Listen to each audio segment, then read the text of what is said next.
Oggi siamo a Treviso, Palazzo Trecenti, una location importante per un appuntamento del Forum delle Famiglie. Perché oggi qui a Treviso?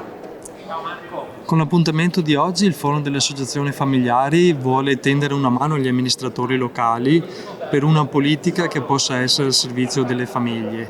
Infatti abbiamo intitolato questo convegno Una politica per le famiglie.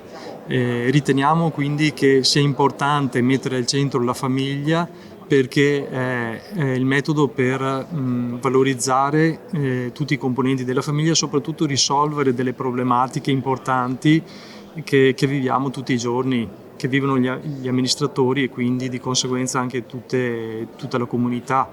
Il problema della denatalità, il problema della mancanza e della difficoltà dei giovani di trovare un lavoro, il problema degli anziani, sono tutte delle tematiche che se prese singolarmente non riusciamo a risolvere concretamente, ma probabilmente con una nuova chiave di lettura, cioè dando importanza, dando dignità alla famiglia e valorizzando la famiglia, magari riusciamo concretamente a mitigare queste problematiche.